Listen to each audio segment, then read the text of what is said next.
Gadewch i ni weddio.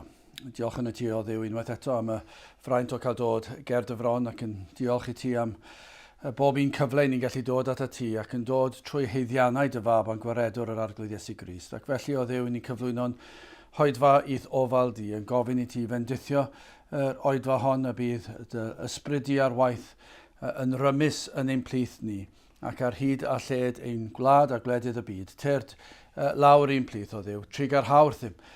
Bendithio ni unwaith eto. Ni yn gofyn ti roi ffydd i ni ddisgwyl wrth i ni alw arna ti, i ddisgwyl y dyddiau gwell, i ddisgwyl dyddiau o dywalliad ysbryd arnom. Felly o Dduw, ni'n cyflwyno'n hamser nawr ac yn gofyn i ti i bendithio ac i ddiogeli'n hamser. I ni'n gofyn hyn ôl trwy enw ac heiddiant ein harglwydd Iesu Grist. Amen. Gwnewch i ni ddarllen o lyfr y Salmau, Salm 121. Dyrchafa fy llygaid i'r mynyddoedd o'r lle y daw fy nghymorth.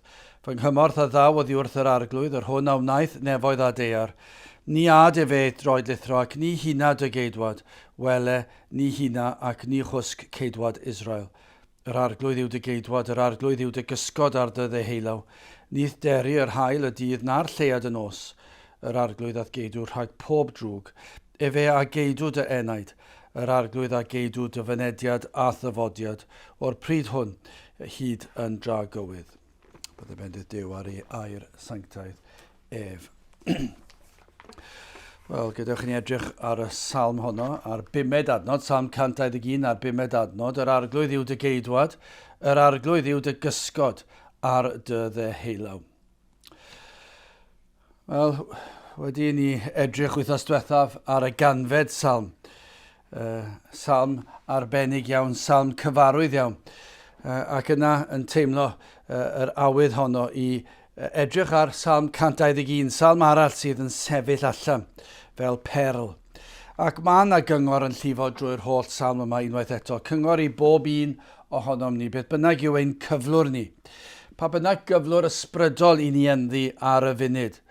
Hynny yw, os i ni wedi credu ers blynyddoedd, siwr o fod byddwn ni yn tybio yn sicr fod na lawer, os nad y mwyafrif llethol, o gredinwyr ers blynyddoedd yn troi yn gyson yn ôl at Salm 121.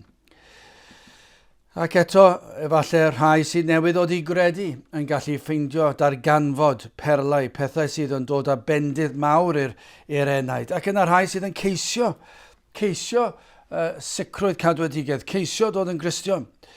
Hefyd, mae yna wersi yma ar eich cyfer chi. Hefyd, dyna her gall yr ysbryd glân ei osod ar enaid rhywun sydd yn gwrthryfela, hyd yn oed, ond nid yw hwnna'n bosib. O blith rhai falle fydd yn gwrando ar yr oedfa hon, efallai ddim yn awyddus i wrando, ond yno'n gorfod am ba bynnag rheswm. Ac yn gwrthryfela. Ac mae yna her fan hyn yn y salm unwaith eto i rai fel chi. Wel, geilw arnom, reit ar y dechrau, i ddyrchafu ein golygon i fyny tuag at yr arglwydd. Grandewch ar y 2 adnod gyntaf. Adnodau mor gyfarwydd, dyrchafaf fe llygaid i'r mynyddoedd o'r lle y daw fy nghymorth. Fy nghymorth a ddaw oddi wrth yr arglwydd, yr hwn a wnaeth nefoedd a dear. Dyna chi gyngor. Cyngor i bob un. Be bynnag yw ein cefndir, ein cyflwr, cyngor arbennig. Dyna ateb i bob un ar gyfwng. Pryder sydd yn pwyso nhw efallai. Falle bod yna rhai yn gwynebu rhyw dreialon, rhyw ofnau, rhyw bryderon sydd yn pwyso'n drwm ar eich enaid chi. Ar gyfwng fwyaf falle bod chi wedi wynebu. Wel, dyma i chi gyngor. Dyrchafwch eich llygaid tuag at y mynyddoedd. Dwi ddim yn gyngor gwag.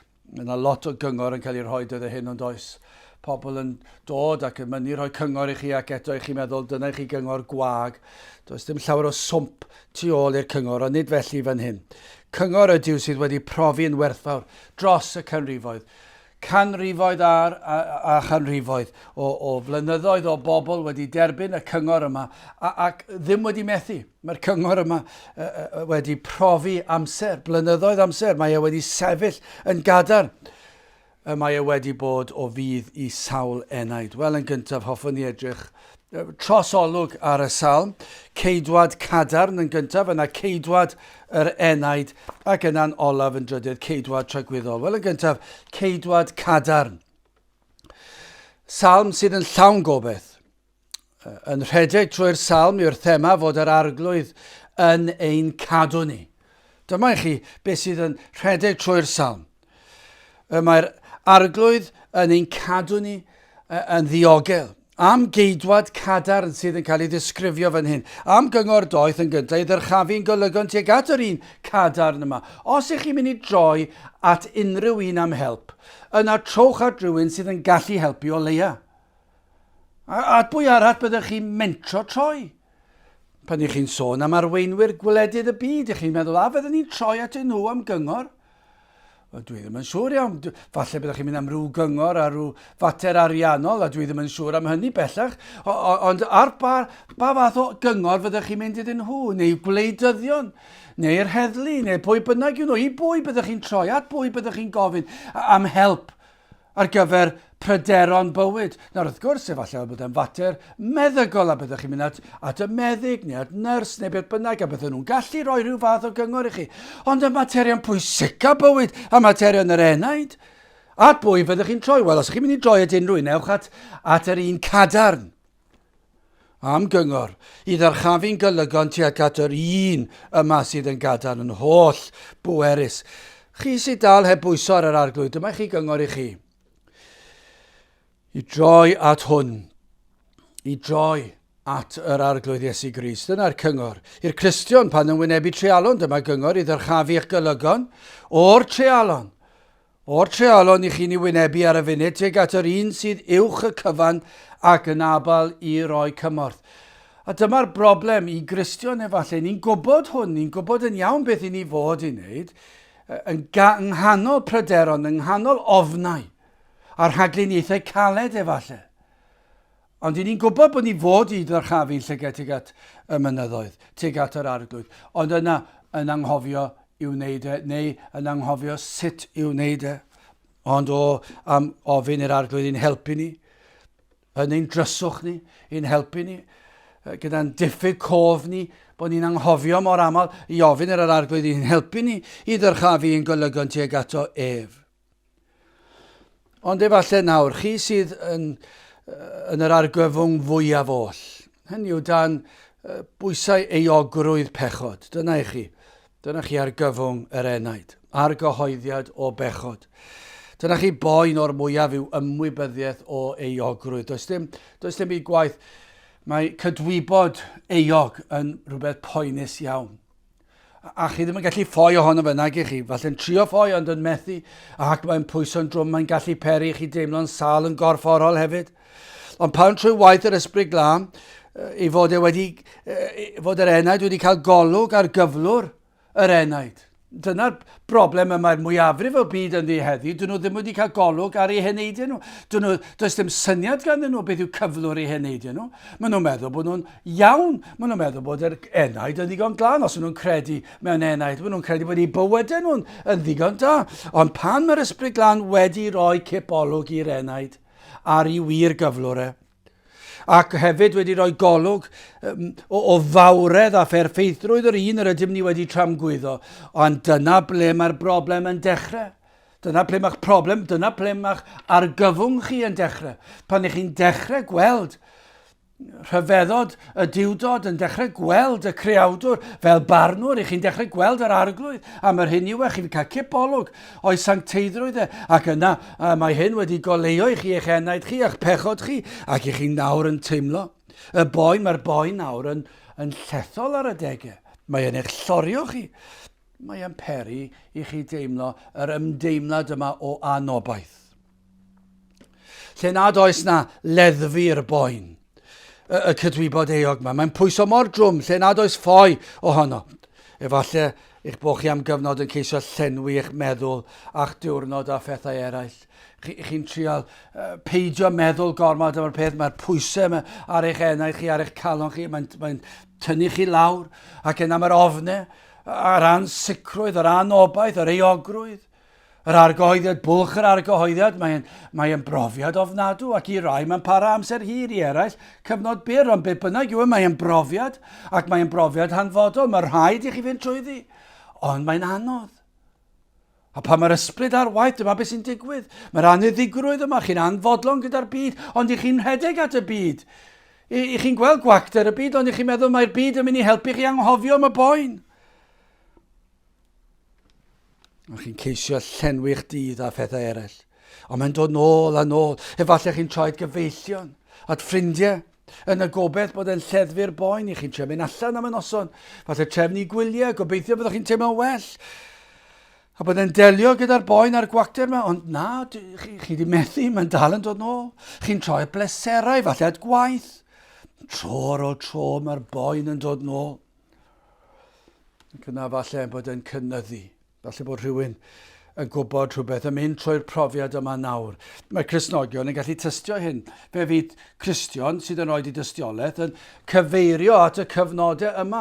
Wrth gwrs, bydd yna graddau gwahanol ar lefelau'r argyhoeddiad yma i'r enaid yn ei deimlo, ond fe fydd yno, yr adeg o'ch chi'n ofni ac yn teimlo'r ofn, y bedd ac ofn, y barnwr ac ofn eich pechod, ac yr ansicrwydd, yr anobaith yna. Ac yna fe ddaw bygythiadau'r gyfraith i gondemnio'r enaid. A mae'r cydwybod yn gweiddi allan, eog, ti'n eog. A be bynnag i chi'n trio perswadio chi'n am falle bod mynd â ffrindiau. Mae rhai pobl yn mynd â bregethwyr a maen nhw'n dweud, na, mae popeth yn iawn i chi'n berson neis, chi wedi mynd i'r capel, trwy'ch bywyd chi, chi'n canu'r emynau, chi'n darllen y Beibl, chi wedi bod yn yr ysgol Sul, chi'n dysgu yn yr ysgol Sul. Wrth gwrs bod chi'n iawn, wrth gwrs bydd Duw yn fodlon. A maen nhw'n trio lleddfu eich cydwybod chi, ond yna chi'n mynd o'na ac i chi dal ddim yn siŵr. Dwi ddim yn lleddfu dim. Wrth gwrs dyle fe ddim, achos dyna'r ateb. Dwlu llwyr o'r peth yna, yr cyngor yna. Os oes rhywun yn rhoi cyngor felly i chi, pidwch â gwrando arnyn nhw. Ac yna mae'r bygythiadau yn cynyddu. Ond y cyngor yma'r salmydd yn ei roi i'r sawl sydd yn y cyflwr yma, yn mynd trwy bwlch yr argyhoeddiad.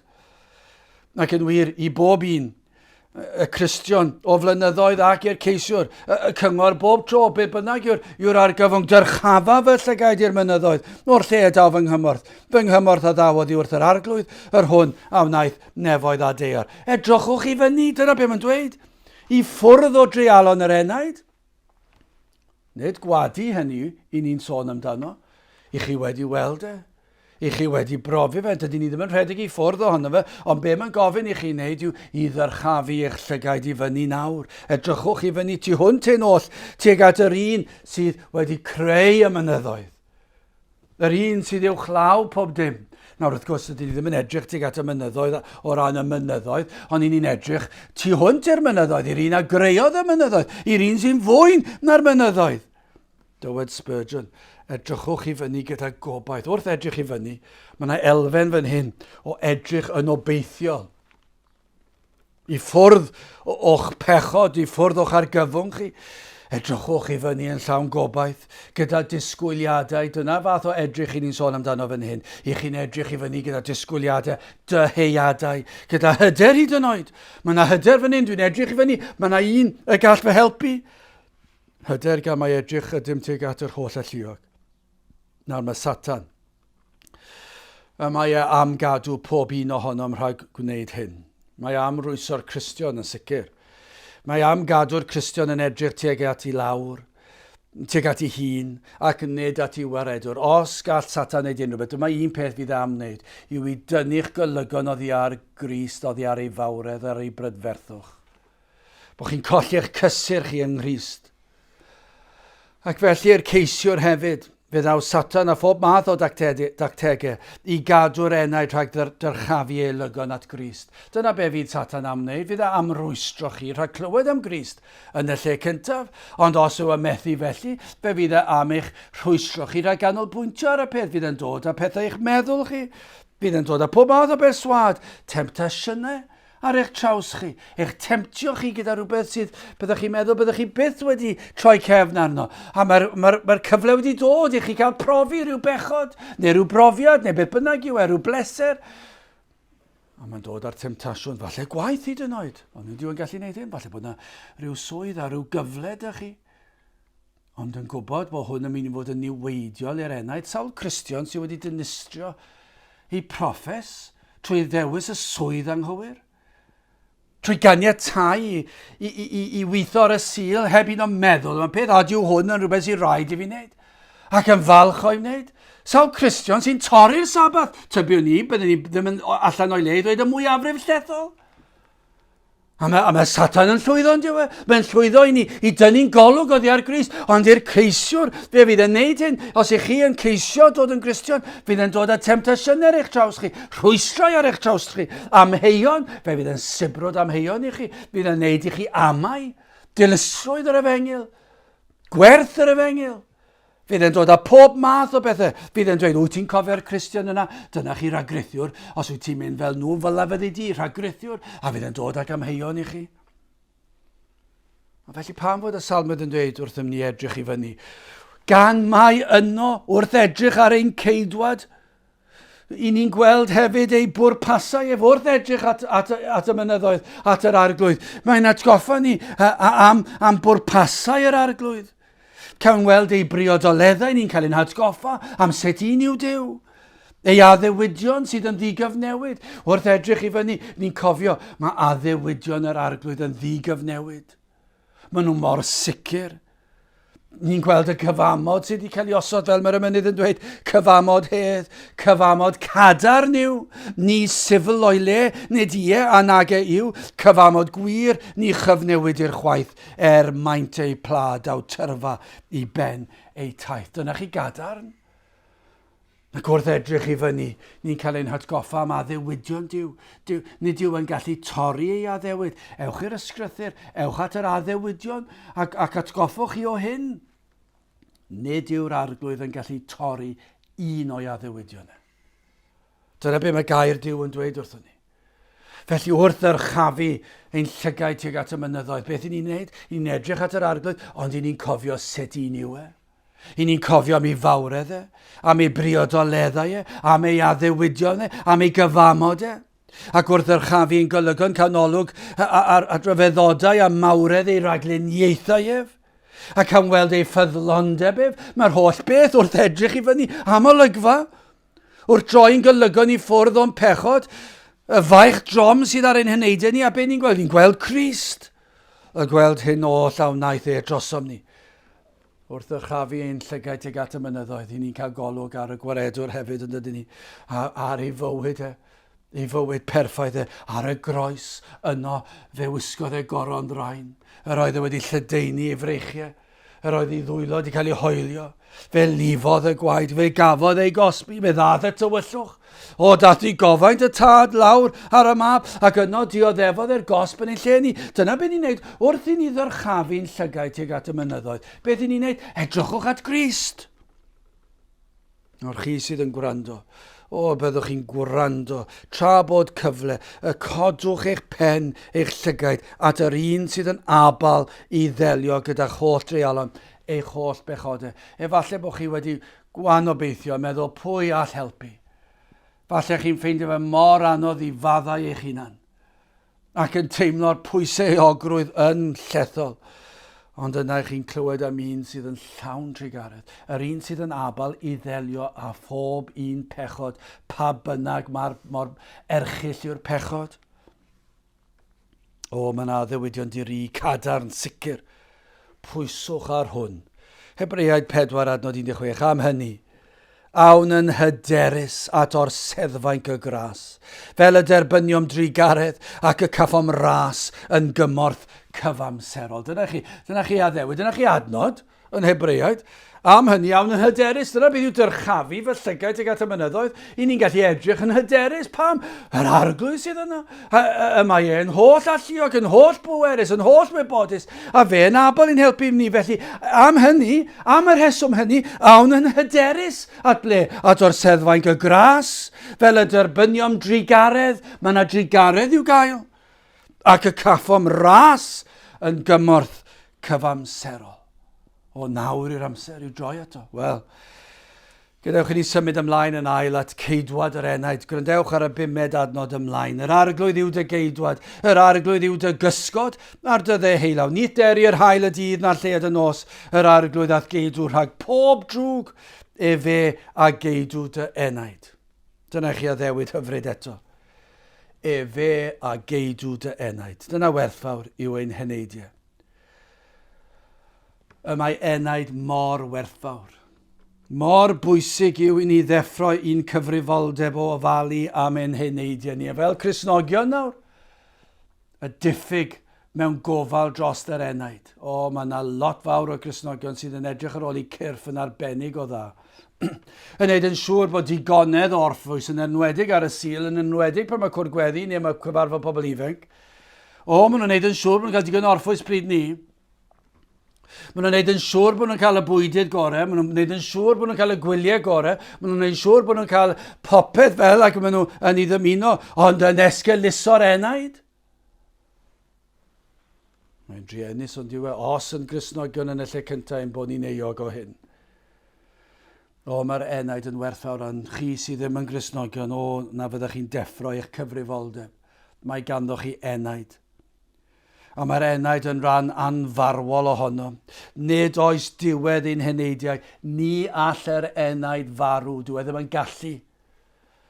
Yr hyn sydd yn ein gwneud ni, dwi ddim yn gallu marw, bydd y corff ddynol yn marw, ond y mae'r rhan ohono, nad yw yn heneidio gwbl, sef yr enaid. Dyna beth sydd yn anhygol. Ein bod yn teimlo ein cyrff yn heneiddio, nid ydym yn teimlo'n hun yn ein meddyliau nagyn. Ond nid yw'n am brawf o'r enaid. Ystyriwch hyn, nwedig os ych chi'n hun, ydych chi'n teimlo'n hun. Wrth gwrs, falle bod y cefn yn mynd yn dost. Falle bod y cerdded yn arafu chi, mae'n gallu rhedeg mor gloig yr oeddech chi. Chi'n ffeindio neidio lan y lawr yn anodd. Ond yn y pen, dydych chi ddim yn teimlo dim hun. Chi'n meddwl bod chi'n gallu ac ambell a chi'n anghofio a chi'n brifo. Yn sioc wrth i ni edrych yn y drych. O, dwi'n digwydd ambell waith. Mae'n digwydd i fi'n llawer i aml nawr. Dwi'n mynd i'r drych i falle brwsio gwall neu beth bynnag yw neu molchni neu llnau danedd a dwi'n cael sioc ambell waith. Dwi'n meddwl, dwi'n gallu credu fy mod i wedi yn heneiddio gymaint. A meddwl, ble ath y blynyddoedd? Dwi ddim yn teimlo'n hun. Dwi ddim yn sylweddoli fy mod i mor hen a hynny, ac eto mae'r blynyddoedd wedi mynd heibio. Ac i ble athyn nhw. Ond yr heswm dwi ddim yn teimlo felly, mae'r corff yn teimlo'n hun, wrth gwrs i fod e. A mae'n hwynebau ni'n heneiddio. Ond i ni ddim yn teimlo'n wahanol i'r adeg pan oedden ni'n ifanc, gan mae'r enaid sydd yn anfarwol, dwi ddim yn heneiddio.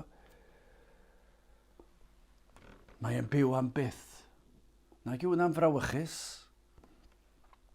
Achos mae rhai gofyn y cwestiwn felly. Ble fydd eich enaid yn treulio tragwyddoldeb? Achos os nad yw'r enaid yn marw, mae rhaid i ni ofalu am yr enaid yn does. Llawer pwysicach yw gofalu am yr enaid, ydyn ni ddim yn esgeluso gofalu am ein cyrff, ond llawer pwysicach yw gofalu am yr enaid. Mae'r enaid yn byw hyd beth am tragwyddoldeb. A'r cwestiwn wedyn yw ble fydd yr enaid yn treulio tragwyddoldeb. Ond dyma'r addewid hyfryd sydd yn y Salm. Mae yna geidwad i'n heneidiau ni. Dyna beth mae'r Salmydd yn dweud. Mae yna geidwad i'r enaid. Fe a geidw dy enaid. Dyna'r addewid. Fod yna un sydd wedi dod i'r pwrpas o ofalu, edrych ar ôl, tynged ein heneidiau ni. Mae yna geidwad gwaredwr. Un sydd am ein cadw rhag holl fygythiadau'r gyfraith. Dyna'r cysur, dyna pam mae'r Salm yn dweud edrychwch tuag at y mynyddoedd, dyrchafwch eich llygaid tuag at y mynyddoedd. Pam mae yna un sydd yn gallu gofalu am dynged yr enaid. Mae yna un sydd yn ein cadw rhag bygythiadau'r gyfraith. Yr hyn oll sydd yn ein condemnio ni, yr hyn oll sydd yn llenwi'n heneidiau ag euogrwydd a nobaith, ein bod wedi dod mor fyr o ogoniant yw, bod yna un sydd yn abal i'n cysgodi ni rhag digofaint y tad. Dyna'r addewid, mae ei gyfiawnder yn gweiddi allan ein bod yn eog ac yn heiddi cosb, a hynny hi tragwyddoldeb. Ond yna, cawn glywed fod yr Iesu wedi dod i fodloni gofynion y tad. Fe ddath yr Iesu ac fe gadwodd gyfraith yn llwyr. Na'r beth mae hynny'n ei olygu ni. I'r eog. I'r un sydd dan bwysau eogrwydd pechod. Fe olyga hyn fod y gwaredwr wedi gwneud popeth yn ein lle. Os ych chi yn bryderus yn gwrando nawr. Beth yw'r wers fan hyn? Y wers fan hyn yw hyn fod yr Iesu wedi dod ac wedi gwneud popeth i gadw eich enaid. Wedi gwneud y cyfan? Popeth sydd yn rhaid i ni ei wneud i fodloni gofyniad, ond na allwn. Rhaid i ni fod yn berffaith. Fedrwn ni ddim. I ni wedi cael ein geni yn gyntaf. Anghofiwch eich pechodau. Pidwch a sôn am reini eto. Mae rhaid i ni fod yn berffaith mwyn bodloni gofynion y tad. Ond heb sôn am y pechodau unigol, i ni wedi methu cyn dechrau unrhyw beth. Achos fe'n genir ni'n bechaduriaid. I ni'n frwnt ac yn eog cyn dechrau. A dyna pam i ni'n pechu. Ac yna i ni'n pechu a phechu a phechu. Ac i ni'n gwrthod yr efengil, ni'n gwrthod Crist, tro ar ôl tro. I ni'n llawn balchder, llawn hunanoldeb. Ac yna mae'n pentyrru fel mynyddoedd mawr yn diwe. Ond beth i ni'n dysgu fan hyn? Popeth sydd yn rhaid i ni ei wneud i fodloni'r tad, ac ni allwn, fod yr Iesu wedi ei wneud yn ein lle ni. Yr arglwydd yw dy gysgod ar dy ddeheulaw. Y mae yn ein hamddiffyn o bob un bygythiad fel y cysgod un o res yr hael. O, mae e fel cysgod. Yr arglwydd yw dy gysgod. Mae'n ein amddiffyn ni. Rhag pob un o fygythiadau'r gyfraith. Adnod 6, nith deri'r hael y dydd na'r lled y nos. Nid a ddewidion gwag yw'r haen, a ddewidion cadan. Fe fydd yn ein cadw ni rhag pob bygythiad. Yr arglwydd adnod 7, ath geidw rhag pob drwg, fe a geidw dy enaid. Fe fydd yn ein cadw ni yn cadw'r enaid hyd tragwyddoldeb. Ni all yr un drwg gipio ein henaid. Unwaith y mae yn ddiogel yn Grist. Dyna un yw Iesu Grist. Dyna'r gwaredwr, dyna'r arglwydd. Ni all yr un drwg ein cipio o'i ofal e. Nid hyd yn oed yn yr eiliad olaf. Beth bynnag ei sybrydion o amheuon. Dyw e ddim yn bosib. Dyna pa mor gadarn yw'r efengil. Fel mae'r emynydd yn dweud, dywedwyd ganwaith na chawn fyw gan anghrediniaeth hi. Ond ymddiriedaf yn fy niw mae'r afael sicrafru. Cyfamo Dyw a'i arfaith gref yn gadarn sydd o'm ti. Anghyfnewidiol ydyw ef, mae'r afael sicrafru. Beiau mawrion, rif y dail, a grym ei ogrwyd di, iawn ac ei reolaeth Crist yw'r sail, mae'r afael sicrafru. Fy ngobaith mewn trigaredd rad, fel angor deil yn gri, a diogel wyf yn llaw fy nhad, mae'r afael sicrafru. Rhagluniaeth fawr yn ef, o'n plaid ei holl o lwynion tri, a gorau'r môr pe byddai rhaid, mae'r afael sicrafru. Cafloeddio conquest yn y man, pob gelyn draw a phi. Canser nad ydw i fi ond gwan, mae'r afael sicrafru. Dyna i chi addewidion, dyna chi gadernid, dyna chi sicrwydd, mae gyda ni fan hyn ceidwad cadarn, mae gyda ni geidwad yr enaid, a dyna chi lle diogel i'r enaid i fod yng ngofal yr arglwydd, a mae'n ein cadw ni'n saff, pan yn dod at Grist, pan yn dod at droed y groes. Pan yn derbyn y golchiad sydd yn ei waedef, pan yn pwyso'n llwyr arno fe, ddim yn pwyso ar eich gweithredoedd da, ar eich ymdrechion chi, ond pan ych chi'n pwyso ar Grist yn unig ac yn llwyr, dyna chi le diogel. Wel, yn drydydd ac yn olaf, ceidwad tragwyddol. Adnod 3 a 4 yn gyntaf. Ni ad e fe i droed lithro, ac ni hina dy geidwad wele, ni hina, ac ni chwsg ceidwad Israel. Hynny yw, dwi'n byth yn cysgu, dwi'n byth yn hino. Ni fydd traed y sawl sydd wedi dod at Grist, y sawl sydd wedi dyrchafu ei golygon tuag ato ef. Ni fydd rhain yn llithro, ni syrthiant i ffwrdd o gadwedigaeth gan bod ei traed wedi gosod ar graig yr oesoedd. Dyna pam does dim llithro. Chi'n gwybod beth mae fel pan ych chi'n sefyll ar rhywbeth simsan llithrig. Mae'n anwastad, chi ddim yn siŵr os chi'n saff a chi'n mynd i syrthio. Ond nid felly, ar graig yr oesoedd, does dim llithro, does dim syrthio, i chi'n gadarn yn eich lle. I chi wedi dod a phwyso ar Grist, a mae'r Ysbryd Glân wedi gosod chi ar y graig yma. Yr un tragwyddol yma, ar yr arglwydd Iesu Grist, nid oes lle cadarnach, ni all ddim byd symud yr enaid o gadernid Ceidwad yr enaid. Adnod 8, yr arglwydd a geidwyd y fynediad a thyfodiad o'r pryd hwn hyd yn dra gywyd, dyna chi a ddewyd, am dragwyddoldeb, am ddiweddglo i'r Salm. Yna ddewyd trwy taith bywyd, drwy'r berer undod yma. A mae'r addewid i'n cadw ni trwy'r berer undod o fywyd. Ond hefyd mae'n addewid i'r ceisiwr ond yw e. Fe fydd yn ein cadw o'r eiliad y cawn fynedfa i'w deyrnas. Yr eiliad i ni'n dod i gredu. Yr eiliad y do'n ni o leini i dywyllwch. Fe fydd yn ein cadw ni tan y byddwn yn gadael y byd o amser yma ac yn camu i fyd tragwyddoldeb i'r nefoedd. Dyna'r addewid. Yr arglwydd a geidwyd y fynediad a thyfodiad o'r pryd hwn hyd yn dragwydd. Mae'n addewid i'r un sydd yn ceisio o'r eiliad i dod yn Gristion fe fyddyd i'n saff hyd byth unwaith yn Gristion hyd tragwyddoldeb. Does dim byd gall neb wneud, does dim sibrwd gall yr un drwg i'w wneud, ni all gipio'r enaid to. O fe all niweidio yn proffes ni, fe all e peri fod ni'n syrthio, mae rhaid ni fod yn ofalus, ond o ran sicrwydd cadwadigedd mae'n gadar yn ei le. I ni'n Gristion am byth. Ioan 17 adnod 12, tra fi'm gyda hwynt yn y byd, mi ai cedwais yn dy enw. Yr rhai aroddais di mi a gedwais, ac ni chollwyd i ohonynt, ond mab y golledigaeth, fel y cyflawnyd yr ysgrythyr. Ac ni chollwyd ohonynt. Mae'n ein cadw ni yn ddiogel hyd tragwyddoldeb. Fe'n ceidw tan bydd ffydd yn diflannu ac yn troi yn olwg. Dyna'r addewid. Pan y cawn dreulio tragwyddoldeb yn ei gwmni. Dyna chi gyngor i'r ceisiwr felly. Dyna chi hwb i'r ceisiwr. Dyna chi'r her i'r angredadyn sy'n gwrthryfela i chi'n colli allan ar y pethau yma i gyd.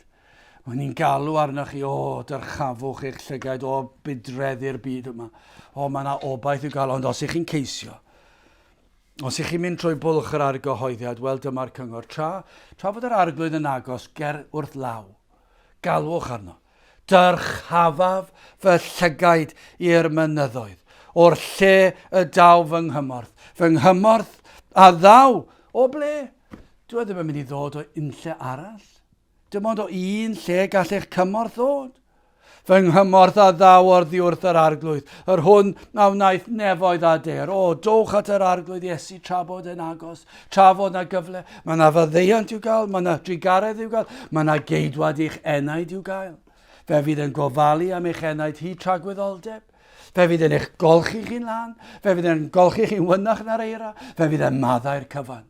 Fydd yn rhoi heddwch cydwybod i chi a heddwch a Duw. Felly dyrchafwch eich llygaid i'r mynyddoedd o'r lle y daw fy nghymorth. Gadewch i ni weddio.